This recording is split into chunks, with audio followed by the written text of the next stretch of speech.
Welcome back to my channel রাত দিন blog. কেমন আছো তোমরা? আমরাও খুব ভালো আছি। তো চলো আবার চলে আসলাম তোমাদের কাছে নতুন একটা ভিডিও নিয়ে। তো এখন আমরা পেহেলগামেই আছি। আমাদের পেহেলগামের আজকে সেকেন্ড ডে, কাল তো হয়ে গেল। তো পরের দিন আমরা বলেছিলাম যে খুব বৃষ্টি পড়েছিল, তো পরের দিন উঠে দেখলাম এরকম পাহাড়ের ওপর এরকম বরফ পড়ে আছে। অসাধারণ দেখতে লাগছিল, তেমনই ঠান্ডা লাগছিল প্রচণ্ড পরিমাণে। দেখো যে ওপরে সাদা সাদা দেখা যাচ্ছে না, ওগুলো সব বরফ। মানে আমি নিজের চোখে বিশ্বাস করতে পারিনি যে একটা রাতে বৃষ্টি পড়লেই এত বরফ হয়ে যাবে।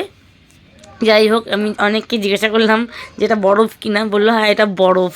আমি তারপরে আগের দিনের ভিডিওর সাথে ম্যাচ করে দেখলাম হ্যাঁ এটাই বরফ।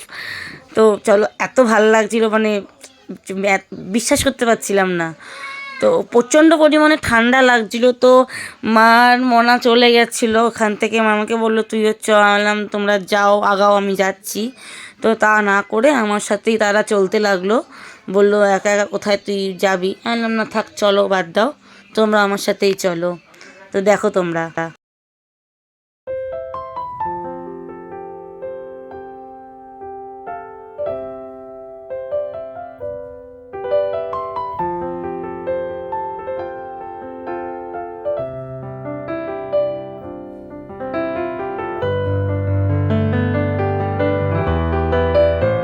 তো আমরা আজকে 28 তারিখ, এবং পেহেলগাঁও থেকে বেরিয়ে চলে যাব শ্রীনগরে। তো শ্রীনগরেই আমরা পুরোপুরি স্টে করব, ওখান থেকে আর কোথাও যাব না। ওখান থেকে যাবো না বলতে ওখান থেকে ঘুরতে বেরোবো, তোমরা দেখতে পারবে কোথায় কোথায় যাব। আর পেহেলগাঁও থেকে শ্রীনগরে যাওয়ার পথে এত এত সুন্দর সুন্দর জায়গা, উফ দারুণ, জাস্ট তোমরা দেখো খালি।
ওখান দিয়ে যাওয়ার পথে আমাদের যে ড্রাইভার ছিল, ড্রাইভার দাদা, সে আমাদেরকে একটা জায়গায় দাঁড় করালো। দাঁড় করিয়ে বলল এখানে নাকি কাওয়া পাওয়া যায়, তারপরে ড্রাই ফ্রুটস, তারপরে কেশর টেশর পাওয়া যায়। তো ওখান থেকে কেশর তো আমরা নেবো না, কারণ কেশরের দাম প্রচুর। কেশর নিলে আর আমরা কিছু ঘুরতে যেতে পারবো না, বাড়ি ব্যাক করতে হবে ওখান থেকে। 5 লাখ টাকা কিলো বলেছিল। যাই হোক, দেখো এইটা হচ্ছে ওখানকার কাওয়া। তো আমরা কাওয়া, আমার খুব একটা ভালো লাগেনি, মানে মোটামুটি লেগেছে, খুব একটা ভালো লাগেনি। যাই হোক, অনেকের হয়তো ভালো লাগতে পারে, তারা হয়তো বলবে, বাট আমার ভালো লাগেনি। আমার মায়ের আবার খুব ভালো লেগেছিল। যাই হোক, ওখান থেকে বেরিয়ে আসলাম, ওখান থেকে একটা ড্রাই ফ্রুটসের প্যাকেট নিয়েছিলাম। তো চলো আবার যাচ্ছি আমরা শ্রীনগরের দিকে। তো এখানে দেখো এক গাদাখানেক ভেড়ার দল বেরিয়েছিল। আর এখানে আমরা কাচের ভেতর থেকে ভিডিও করছিলাম, তাই জন্য এরকমভাবে দেখা যাচ্ছে। আর দেখো কত ভেড়া, কত ভেড়া, ওদেরকে ওদের মালিক নিয়ে যাচ্ছিল, তাই জন্য গাড়িটা খুব স্লো করে দেওয়া হয়েছিল যদি কারোর আঘাত লেগে যায়। যাই হোক, ওখান থেকে চলে যাওয়ার পর দেখো এখানে কত পাহাড়, কিন্তু এত কুয়াশা, মানে এত আবছা দেখা যাচ্ছে যে ভিডিও নেব যে তার উপায় নেই। তাই এবার কাজ খুলে ভিডিও তুলছিলাম। যাই হোক, দেখতে থাকো তোমরা। প্রচুর প্রচুর সুন্দর সুন্দর জায়গা আছে, অনেক সিন আছে যেখানে নিতে নিতে গাড়ি চলে গেছে, কিন্তু জায়গাটা হেভি সুন্দর। যাই হোক, দেখতে থাকো।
তো চলো শ্রীনগরে ঢুকে গেছি।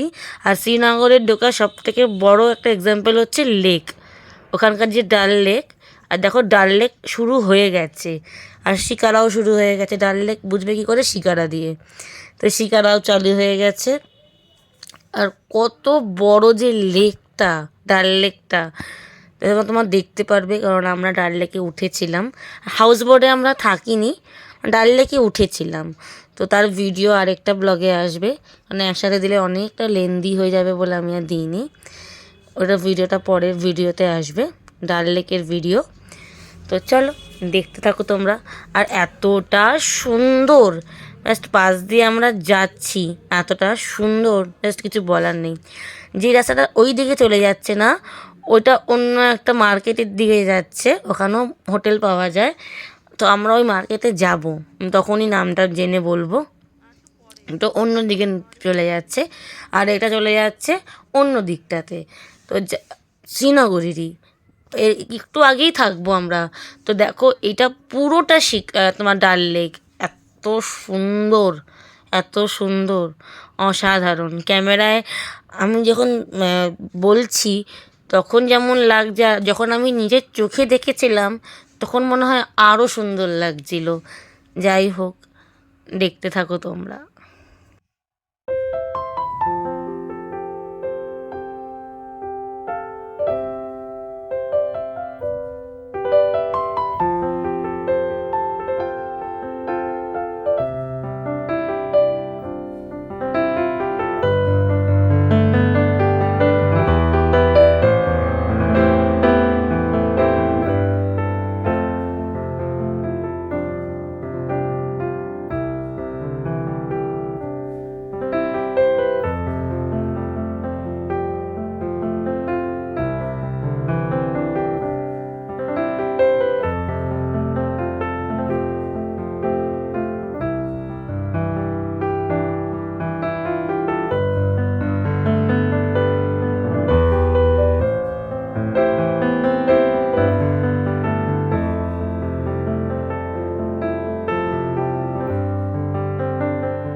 তো শ্রীনগরে যে আমরা যে হোটেলটাতে ছিলাম, সেই হোটেলটা আমাদের রুম ছিল 3 তলা, মানে কাঠের দোতলা।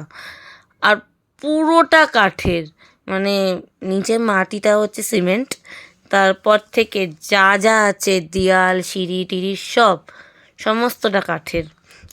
আর খুব সুন্দর ছিল হোটেলটা। আর হোটেলটা আমাদের রুমটা 6 জনের ছিল, আমরা হচ্ছে 5 জন। তো বিশাল বড় একটা হোটেলের রুমটা ছিল, বিশাল বড় রুম। আর লোকদের ব্যবহারও প্রচণ্ড ভালো, ভালো। আর সব কিছু মিলিয়ে খুশিয়ে খুবই ভালো। আর দেখো খালি আমরা উঠলাম, ওঠার পর ওই পাশে একটা রুম আর এই পাশে একটা রুম, আমরা এই রুমটা নিয়েছিলাম। জাস্ট সাইজটা দেখো রুমটার, 3টে খাট পাতা, 2জন 2জন করে। বিশাল বড় রুম ছিল, বিশাল বড়। আর এত বড় রুমে না ঠান্ডা লাগছিলো এমনিতেই। আর এই জায়গায় সব কাচের জানলা, জানলা তো খোলাই হয়নি ঠান্ডার চোটে। আর দেখো রুমটা দেখো, আমি জাস্ট ঘুরিয়ে ঘুরিয়ে রুমটাকে তো আমাদের দেখাচ্ছি। আর ওই দিকে যে পর্দাটা ছিল ওইটা হচ্ছিলো বাথরুম, দেখো। তো দেখো আমরা হোটেলে সব কিছু লাগেজ ট্যাগেজ রেখে আমরা চলে এসেছি লেকের সাইডে। তো আমরা এখনই লেকে, মানে আমরা শিকারায় উঠবো, কারণ এত সুন্দর জিনিস দেখে আর পাচ্ছিলাম না, বা চড়তে ইচ্ছা করছিল। তো এখানে না দাম দর করা যায়, ওরা একটা হাই রেঞ্জ বলে দেবে, তো তোমরা দাম দর করে এটাকে অনেকটা কমাতে পারবে, অনেকটা। আমাদের প্রথমে বলেছিল 5 জনের 2টো শিকারা নিতে, তো আমাদের একটা শিকারাতে হয়ে গেছিলো। আর অনেক দাম দর করবে, নাহলে এরা খুব না বললে এরা করে না। তো যাই হোক, এই পরের ব্লগে আসবে আমাদের শিকারার কেমন এক্সপিরিয়েন্স হয়েছে, কেমন ঘুরেছি টুরেছি, তার জন্য দেখতে হবে পরের ব্লগটা। তো চলো আবার দেখা হচ্ছে নেক্সট একটা ব্লগে। ভালো লাগলে লাইক করো, শেয়ার করো, কমেন্ট করো। আজকের জন্য একটুখানি, আর সাবস্ক্রাইব করে দিও। টাটা।